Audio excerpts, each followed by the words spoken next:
In early 1943, the Germans made Joseph Stalin an offer.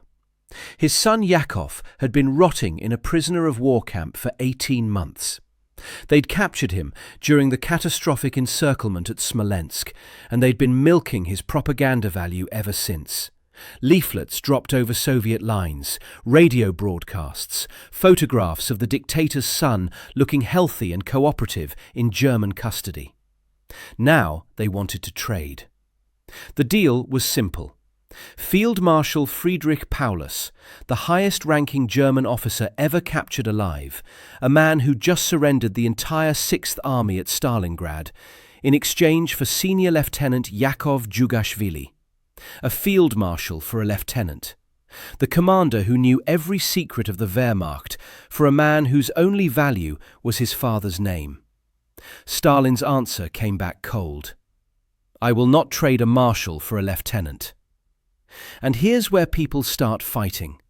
Because 80 years later, we're still arguing about what that refusal actually meant. Was it the hard calculus of a wartime leader who understood that sentiment couldn't interfere with strategy? Or was it something darker? A father who'd never wanted his son in the first place, finally finding a convenient excuse to abandon him forever. The internet has picked its sides. Pragmatists defend Stalin's logic. Moralists call him a psychopath. Both groups think they're right, and the other side is missing something obvious.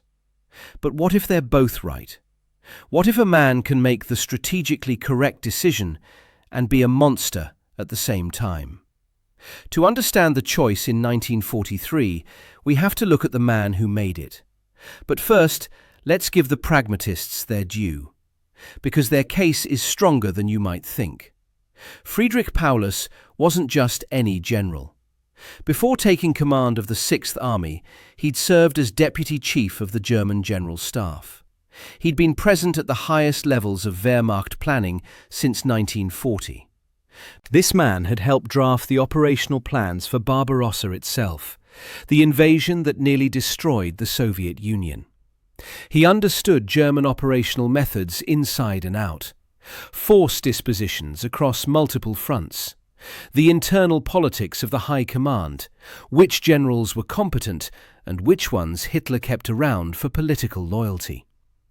He understood the friction between the professional Wehrmacht officers and the ideological fanatics in the SS. But it went deeper than that. Paulus possessed comprehensive knowledge of German command structure, supply chain vulnerabilities, communication protocols. He knew the real state of German industrial capacity versus the propaganda version Berlin fed to the world. He understood which units were reliable under pressure and which ones would crack. He knew the personal weaknesses of senior commanders, who drank too much, who resented whom, where the fractures in German unity actually ran. When Paulus walked into Soviet captivity on January 31st, 1943, he brought all of that with him. Every piece of information locked in his head was a weapon the Soviets could use. The timing of his capture matters enormously. On January 30th, 1943, just one day before the surrender, Adolf Hitler had promoted Paulus to Field Marshal, the highest rank in the German military. But the promotion wasn't a reward. It was an order to commit suicide. No German field marshal had ever been captured alive, and Hitler expected Paulus to maintain that tradition. The implicit message couldn't have been clearer. Shoot yourself before surrender becomes necessary. Maintain the honor of the German officer corps, even if it means your death. Paulus refused. On January 31st, he walked out of the ruins of Stalingrad and into Soviet hands. He became the first German field marshal in history to be taken alive by an enemy. This wasn't just a military defeat. It was a psychological catastrophe for the German war effort. The numbers tell part of the story. Approximately 91,000 German soldiers surrendered alongside their field marshal, the shattered remnants of an army that had numbered over 250,000 at its peak. But the real prize wasn't the soldiers, it was the commander. The Soviets had captured not just a symbol of German humiliation, but a walking encyclopedia of Wehrmacht secrets. And they used him. Paulus would eventually appear in Soviet propaganda, calling on German soldiers to surrender, lending the authority of his rank to the Soviet cause. He joined the National Committee for a Free Germany, a Soviet-sponsored organization of German prisoners that broadcast appeals to the Wehrmacht. His turn against Hitler was a psychological weapon as potent as any tank division. Every time his voice crackled over the radio waves, urging German soldiers to lay down their arms, it undermined everything Hitler claimed about the unbreakable German fighting spirit. Trading Paulus back would have meant returning that intelligence. It would have meant giving Hitler a propaganda victory at the exact moment the Soviets had achieved their greatest triumph. It would have established a precedent that the Soviet leadership could be leveraged through personal attachments, that taking the right hostage could bend Stalin's will. And what would Stalin have received in exchange? A senior lieutenant with no strategic value whatsoever. A man whose entire importance derived from his bloodline. A son Stalin had barely spoken to in decades. From a purely military standpoint, the math doesn't work. You don't trade an encyclopedia of German secrets for a name. Stalin reportedly said something else when he refused the exchange. All captured soldiers are my sons. Cold comfort, but not illogical. If he traded for Yakov, what message would that send to every other Soviet family whose sons sat in German camps? That their lives were worth less than the dictator's? That blood mattered more than service? The propaganda implications cut both ways. The offer itself, reportedly brokered through the Swedish Red Cross, with Count Folke Bernadotte's organization serving as intermediary, arrived at a moment of Soviet triumph. Stalingrad had broken the back of the German offensive in the east. The Wehrmacht would never regain the initiative. The war was far from over. The bloodiest fighting still lay ahead. Millions more would die before Berlin fell. But the trajectory had shifted. Against this backdrop, the German offer looked less like negotiation and more like desperation. An attempt to salvage something from catastrophe by trading on Stalin's presumed paternal sentiment. The Pragmatists have a point. The decision, viewed through the lens of strategic rationality, makes sense. But here's the thing. The question isn't whether the decision made strategic sense. The question is whether strategic sense was actually driving it. And to answer that, we need to examine what Stalin was capable of feeling in the first place. March 31st, 1907. A boy named Yakov Yosifovich Dzhugashvili is born in the Georgian territories of the Russian Empire. His mother is Ekaterina Kato Svanidze, young, devout, devoted to her revolutionary husband despite his dangerous political activities and frequent absences. His father is a 30-year-old Bolshevik who hasn't yet adopted the name Stalin, still known to comrades as Yosef Dzhugashvili, or by his revolutionary alias, Koba. By all accounts, the marriage to Kato represented the closest thing to genuine emotional connection that this man would ever experience. She was completely devoted to him. He seemed, by the standards of his later behavior, almost human in her presence. 7 months after Yakov's birth, on December 5, 1907, Kato died of typhus. She was 22 years old. At her funeral in Tbilisi, the man who would become one of history's greatest mass murderers reportedly said this: "This creature softened my heart of stone. She's died, and with her have died my last warm feelings for humanity." Whether those exact words were spoken or later embellished by memoirists, what happened next suggests they were essentially true. Stalin handed his infant son to Cato's relatives, her sisters, her mother, whoever would take him, and disappeared. For the next 14 years. Let that sink in. 14 years. Yakov grew up in Tbilisi without a father. He learned Georgian as his first language. He absorbed Georgian culture, Georgian customs, Georgian ways of being. He was raised by aunts and a grandmother, who presumably told him stories about his dead mother and his absent father, the revolutionary who was too busy changing the world to raise his own child. During these 14 years, Stalin did not visit his son. He did not write. He did not send for him. The historical record contains no evidence of communication between father and child during this entire period. Not a single letter, not a single visit, not a single acknowledgement that the child existed. This wasn't wartime separation, the kind of tragic circumstance that pulled families apart across Europe during the chaos of those years. Stalin's absence predated the First World War, predated the chaos of the revolution, predated everything except his own apparent indifference to whether his son lived or died. He rose through the Bolshevik ranks. He survived 1917 and the civil war that followed. He consolidated power in the chaos of the early Soviet state. By 1921, he'd become General Secretary of the Communist Party, one of the most powerful men in the new order. Throughout all of this, his firstborn son remained in Tbilisi, a stranger, raised by women who were not his mother, by a man who had chosen not to be his parent. In 1921, Yakov finally moved to Moscow to live with his father. He was 14 years old. The teenager who arrived in the Soviet capital was functionally a foreigner.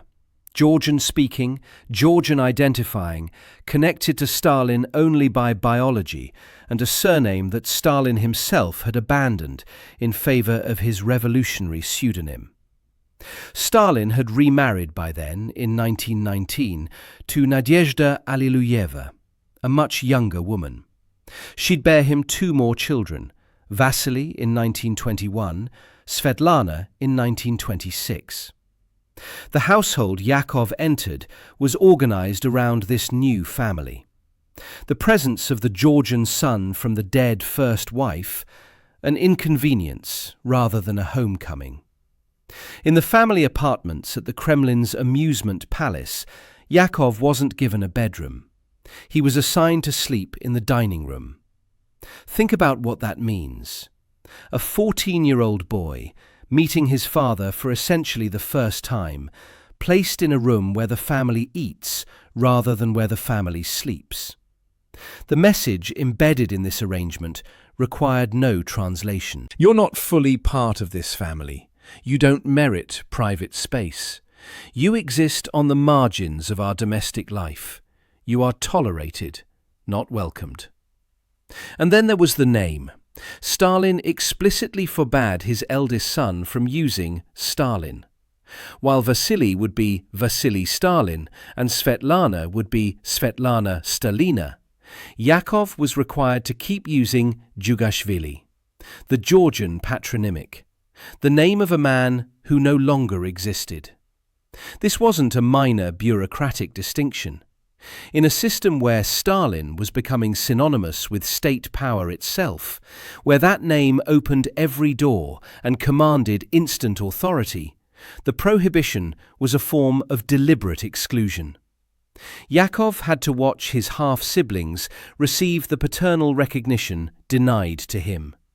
To live in a house where he slept in the dining room while the real children had bedrooms, where he carried an obsolete surname while they carried the one that mattered. The psychological violence of this arrangement was visible to everyone in Stalin's inner circle. Yakov was the scapegoat, the unwanted child, the living reminder of a dead wife and a period Stalin seemed determined to forget. Sometime in the late 1920s, sources vary on the exact year, placing it anywhere from 1925 to 1929, Yakov fell in love with a young woman named Zoya Gunina. She was a fellow student, the daughter of an Orthodox priest. He wanted to marry her. When Yakov told his father about his intentions, Stalin's reaction was explosive. The marriage was unsuitable. The girl's background, daughter of a priest in an officially atheist state, a member of the old religious order that Bolshevism was meant to eradicate, was unacceptable. Stalin flew into what contemporaries described as a violent rage. Yakov left his father's presence in terror. He fell into what those around him described as a nervous collapse, and then he found a pistol. The bullet entered his lung but missed his heart. He collapsed, bleeding. His suicide attempt failed. What happened next is the single most revealing moment in the entire relationship between Stalin and his son. Upon learning that Yakov had tried to kill himself and survived, Stalin didn't rush to the hospital. He didn't express concern or relief that his son was alive. He didn't ask what had driven the young man to such desperation. Instead, he mocked him. "He can't even shoot straight." That's what Stalin said about his son's suicide attempt. Other versions render it as, "You couldn't even do this properly," or simply, "You missed." The precise wording varies across sources, but the substance is consistent in all accounts. Stalin's reaction to his son lying in a hospital bed with a bullet wound was contempt for his incompetence in failing to complete the act.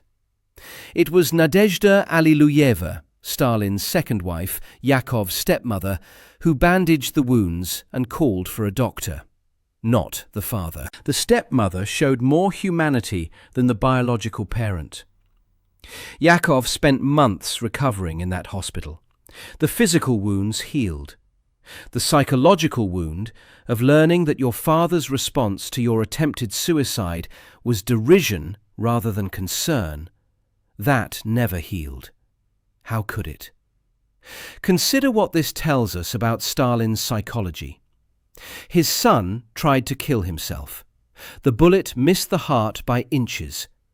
And Stalin's response was mockery. Not fear, not grief, not even anger, derision. The cold amusement of a man who found his son's desperation somehow pathetic rather than heartbreaking. Psychologists and historians who have analysed Stalin's behaviour patterns have noted indicators consistent with what modern clinical frameworks would classify as psychopathy or antisocial personality disorder. A persistent inability to form genuine emotional attachments, a pattern of treating human beings as instruments rather than ends in themselves, complete absence of empathy, even toward those who should be closest to him. The evidence extends far beyond his treatment of Yakov. His purges killed millions, including close associates he'd worked with for decades, executed on paranoid suspicions or simply because they'd become inconvenient. But the treatment of his own son provides an intimate window into a psychology that operated the same way whether dealing with family or with nations. This wasn't rage. Rage at least implies emotional connection. This was something colder, something clinical. Despite Stalin's opposition, Yakov married Zoya Gunina after his recovery. The marriage lasted less than 2 years before ending in divorce. Stalin had disowned his son over the union. Formal legal rejection added to emotional abandonment. The disownment wasn't a threat or a manipulation tactic. It was a statement of fact. "You are not my son." He meant it. Yakov's second marriage, sometime in the mid-1930s, was to Yulia Meltzer, a Jewish dancer from Odessa. This marriage would prove more stable. The couple had a daughter, Galina, born in 1938. But it did nothing to improve Yakov's standing with his father.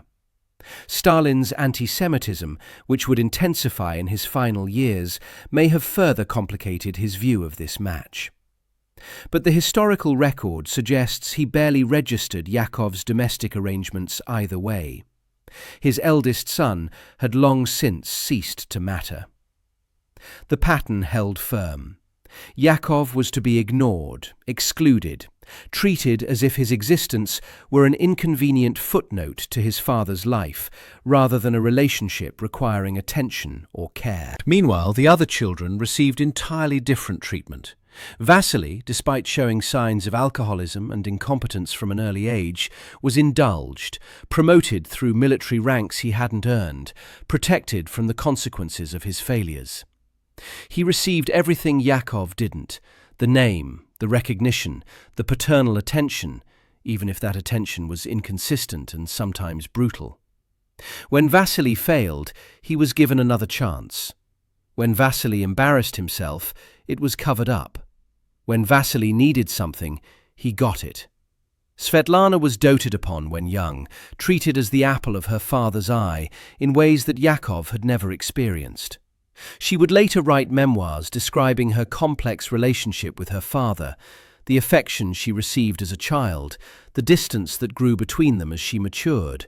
But even her complicated experience bore no resemblance to the systematic rejection Yakov faced from birth. The differential treatment was visible to everyone in Stalin's inner circle.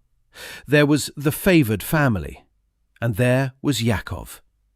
Two categories of children, defined not by their behavior or their merit, but by which wife had borne them, by whether they reminded Stalin of the woman he'd loved or the life he'd left behind. This is the man we're supposed to believe made a noble sacrifice in 1943. This is the father whose strategic logic we're supposed to weigh objectively. At Stalin's insistence, Yakov had enrolled in the Red Army Artillery Academy and pursued a military career. By the spring of 1941, he held the rank of senior lieutenant and served in the 14th Howitzer Artillery Regiment of the 14th Tank Division. He was 34 years old, a husband, a father, and still seeking some form of approval from the man who had rejected him since infancy. On June 22, 1941, Operation Barbarossa began. 3 million German soldiers crossed the Soviet border in the largest military invasion in human history.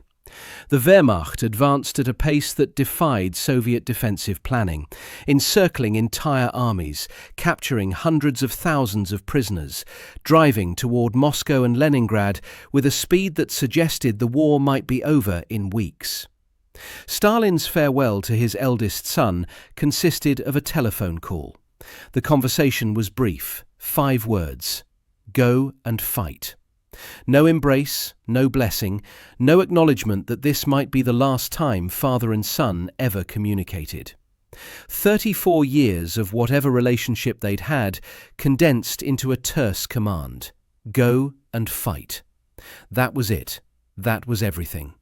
5 words for 3 decades of being someone's child. Yakov went to the front.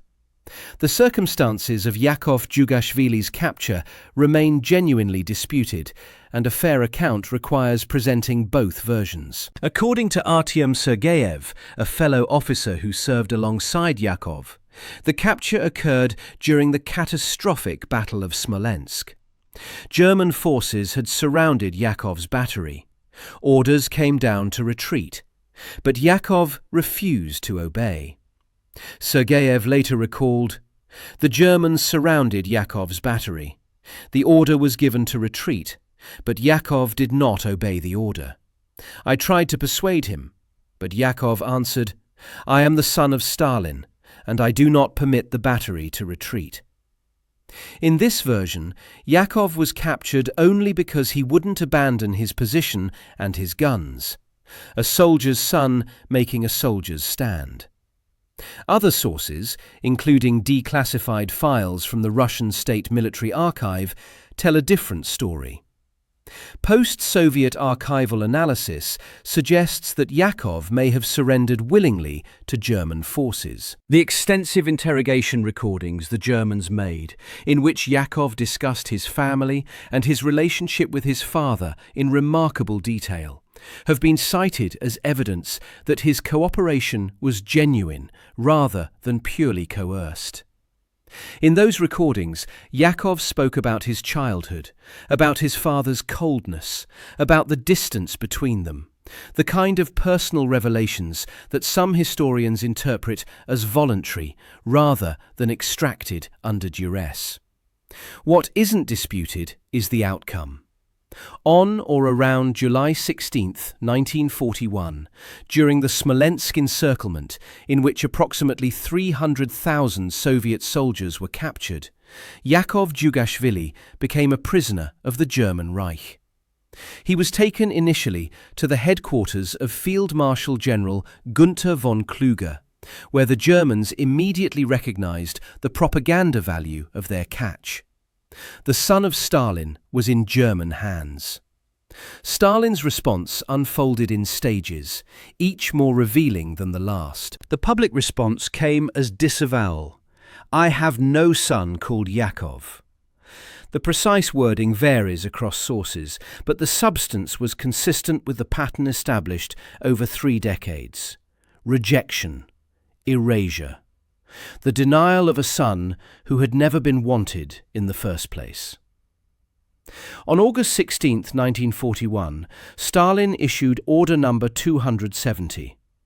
The directive officially declared any Red Army officer or commissar taken prisoner to be a malicious deserter, who should be considered a traitor to the Soviet Union.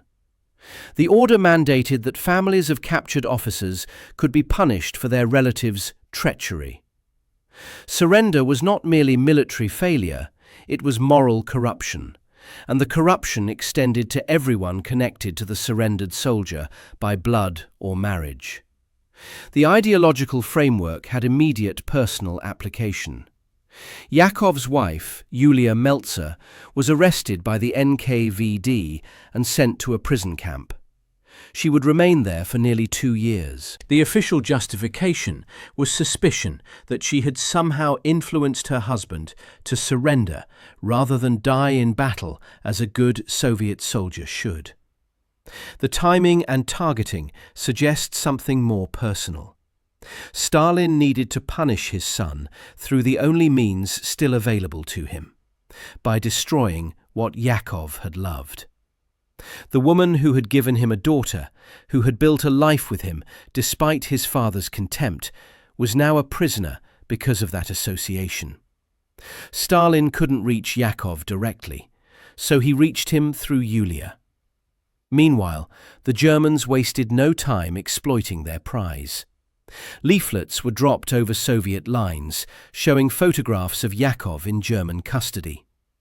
The images depicted him apparently healthy and cooperative, surrounded by German officers, sometimes smiling. The accompanying text suggested that even Stalin's own son recognized the hopelessness of the Soviet cause, that the leader's family knew what the Soviet people were forbidden to admit.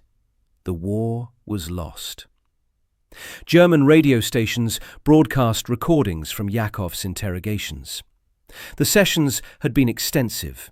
The Germans questioned him about his family, his upbringing, his relationship with his father, his views on Soviet society and Bolshevik ideology. Whether Yakov's apparent cooperation was genuine, coerced through threats or mistreatment, or strategic, an attempt to survive by appearing compliant, remains unclear. What is clear is that the propaganda value the Germans extracted from their prisoner was substantial. For Stalin, the son he had abandoned in infancy, mocked in his suicide attempt, forbidden from using the family name, and dismissed with 5 words when war began, now became an active embarrassment on the international stage. Whatever Yakov's actual conduct in captivity, the optics were devastating. Stalin's son was alive in German hands, and that fact alone was a weapon his enemies could use. So here's the question the internet keeps asking, the debate that splits comment sections into warring factions. Was Stalin right to refuse the exchange? The Pragmatists say yes. Field Marshal Paulus was too valuable. His knowledge of German operations, his usefulness in propaganda, his symbolic importance as the first field marshal ever captured, all of it outweighed the personal claim of one lieutenant's blood relation. The strategic logic was sound. A leader can't let personal sentiment compromise military decisions. The math doesn't work. You don't trade an encyclopedia of Wehrmacht secrets for a lieutenant whose only qualification is his last name. Every other Soviet prisoner's family would have been right to ask why their son wasn't worth a trade if Stalin's son was. The moralists say the question itself is obscene. Stalin was a psychopath, incapable of genuine emotional attachment. He'd never loved Yakov. He'd abandoned him for 14 years in childhood. He'd made him sleep in the dining room while giving his other children bedrooms. He'd forbidden him from using the family name while letting his half-siblings claim it. He'd mocked his suicide attempt. He'd disowned him over a marriage. He'd said goodbye with 5 words. He'd had his wife arrested the moment capture became known. The refusal wasn't noble sacrifice, it was the final act of a lifetime of rejection, dressed up in strategic justification. Here's what nobody wants to admit. Both of these interpretations can be true simultaneously. The strategic logic being sound doesn't prove Stalin's motivations were noble. A man who'd abandoned his son at 7 months old, who'd responded to a suicide attempt with, "He can't even shoot straight," who'd disowned him over a marriage. That man didn't suddenly become capable of agonized sacrifice in 1943. The pattern was set decades before any German offer arrived.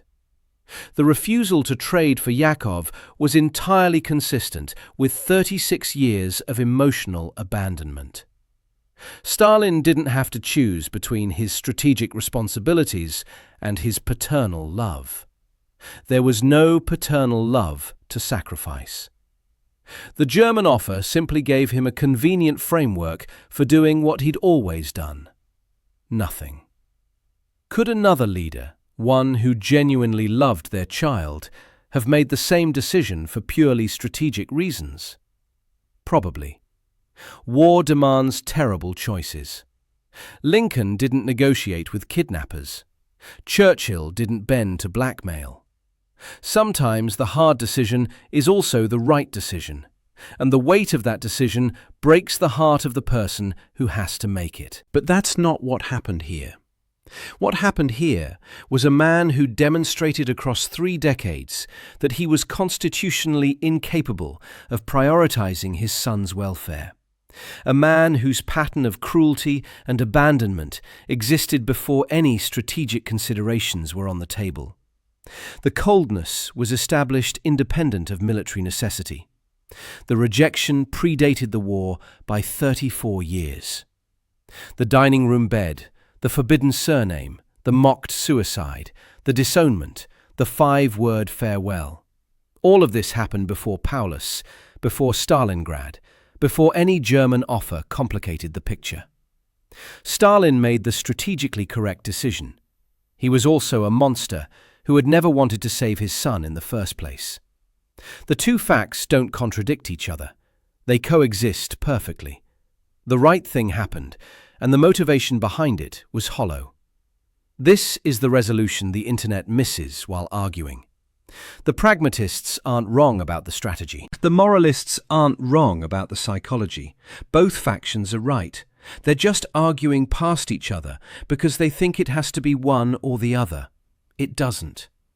A man can make the correct decision and be a monster. The strategic logic can be sound, and the motivation can be empty. History isn't required to choose between these interpretations. It can hold both simultaneously, uncomfortably, without resolution.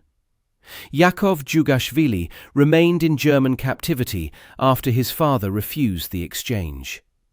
On April 14, 1943, just months after the rejected offer, he died at Sachsenhausen concentration camp.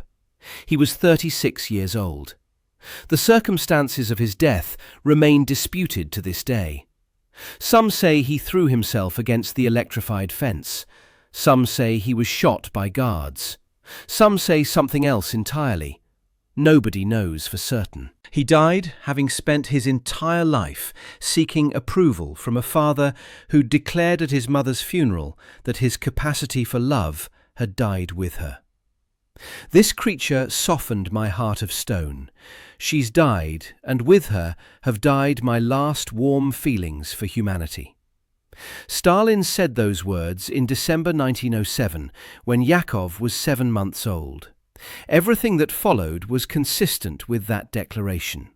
The 14 years of abandonment, the dining room bed, the forbidden surname, the mopped suicide attempt, the disownment, the 5-word farewell, the arrest of Yakov's wife, the prisoner exchange refusal. A lifetime of rejection, unbroken by a single documented moment of paternal warmth. Stalin refused to save his son. The refusal made strategic sense, and also he'd never wanted to save his son anyway. Both things are true. So what do you think? Cold strategic genius, or a father who never loved his son? Let me know in the comments. Subscribe for more stories like this.